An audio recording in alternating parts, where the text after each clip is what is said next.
Hi friends, ನಿಮ್ಮೆಲ್ಲರಿಗೂ ಕೂಡ ನಿಮ್ಮದೇ ಆಗಿರ್ತಕ್ಕಂಥ ಯೂಟ್ಯೂಬ್ ಚಾನಲ್ ಸ್ಟಡಿ ವಿತ್ ಪರಶುರಾಮ್ಗೆ ಸ್ವಾಗತ ಅಂತ ಹೇಳ್ತಾ ಇಂದಿನ ವಿಡಿಯೋದಲ್ಲಿ ನಾನು SSLC ಪರೀಕ್ಷೆ 2ಕ್ಕೆ ಸಂಬಂಧಪಟ್ಟಂತೆ ಒಂದು ಅಪ್ಡೇಟನ್ನು ತಂದಿದ್ದೀನಿ. It's A very most important ಆಗಿರ್ತಕ್ಕಂಥ ಅಪ್ಡೇಟ್. ಅದೇನಂತಂದರೆ, ನೀವು ಬರೆದಿರ್ತಕ್ಕಂಥ ಮೇ 18ರಿಂದ ನಡೆದಿರ್ತಕ್ಕಂಥ ಮೇ 23ರವರೆಗಿನ SSLC ಪರೀಕ್ಷೆ 2 ಮೇ 2026ರ ಪರೀಕ್ಷೆ ಫಲಿತಾಂಶ ಬಂದಿದೆ. ಓಕೆನಾ? ಸೊ ಕಮೆಂಟಲ್ಲಿ ಲಿಂಕನ್ನು ಕೊಡ್ತೀನಿ. ಸೊ ಲಿಂಕನ್ನು ಹೋಗಿ ನಿಮ್ಮ ರಿಜಿಸ್ಟ್ರೇಷನ್ ನಂಬರು, ಡೇಟ್ ಆಫ್ ಬರ್ತನ್ನು ಹಾಕಿದರೆ ಸೊ ಖಂಡಿತವಾಗಿ SSLC ಪರೀಕ್ಷೆ 2ರ ಫಲಿತಾಂಶ ನಿಮಗೆ ಸಿಗ್ತದೆ. ಸುಮಾರು ಜನರ ವಿದ್ಯಾರ್ಥಿಗಳ ಪರೀಕ್ಷಾ ಫಲಿತಾಂಶ ಬಂದಿದೆ. ಸೊ ಭಾಳ ಜನ ಸ್ಕೋರು ಮಾಡಿದ್ದಾರೆ, ಇಂಪ್ರೂವ್ಮೆಂಟ್ ಮಾಡಿದ್ದಾರೆ, ಪಾಸು ಆಗಿದ್ದಾರೆ. ಸೊ ನೀವುಗಳು ಕೂಡ ನಿಮ್ಮ ರಿಸಲ್ಟನ್ನು ನೀವುಗಳು ನೋಡ್ಬೋದು. ಹೆಚ್ಚಿನ ಮಾಹಿತಿಗಾಗಿ ನಿಮ್ಮ ರಿಜಿಸ್ಟ್ರೇಷನ್ ಮೊಬೈಲ್ ನಂಬರ್, ಸೊ ಈಗಾಗಲೇ ನೀವು ಯಾವುದು ರಿಜಿಸ್ಟರ್ಡ್ ಮೊಬೈಲ್ ಇದೆಯಲ್ಲ, ಆ ರಿಜಿಸ್ಟರ್ಡ್ ಮೊಬೈಲ್ಗೂ ಕೂಡ ನಿಮ್ಗೆ ಏನಾಗಿರ್ತದೆ ಅಂತಂದರೆ ಮೆಸೇಜ್ ಬಂದಿರ್ತದೆ. ಸೊ ಅದನ್ನು ಕೂಡ ನೀವು ಏನು ಮಾಡ್ಬೋದು ಅಂತಂದರೆ ನೋಡ್ಕೊಳ್ಬೋದು.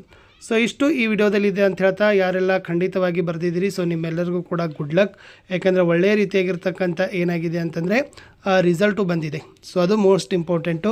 ನೀವು ಬರೆದಿರ್ತೀನಿ ಅಂತಂದರೆ ನಿಮ್ಮದು ರಿಸಲ್ಟ್ ಬಂದಿರ್ತದೆ. ಓಕೆ, ಅಷ್ಟೆಲ್ಲ ಎಫರ್ಟ್ ಹಾಕಿ ಬರೆದಿದ್ರಿ ಅಂತಂದರೆ ಒಳ್ಳೆಯ ಅಂಕಗಳು ಬಂದಿರ್ತದೆ. ಸೊ ವೆಬ್ಸೈಟ್ ಲಿಂಕನ್ನು ಕೊಡ್ತೀನಿ, ಅಲ್ಲಿ ಹೋಗಿ ನೋಡಿಕೊಂಡು ನಿಮ್ಮ ರಿಸಲ್ಟನ್ನು ಚೆಕ್ಔಟ್ ಮಾಡಿ ಅಂತ ಹೇಳ್ತಾ ಇಲ್ಲಿಯವರೆಗೆ ವಿಡಿಯೋ ವಾಚ್ ಮಾಡಿದ್ದಕ್ಕೆ ಧನ್ಯವಾದಗಳು. Good luck.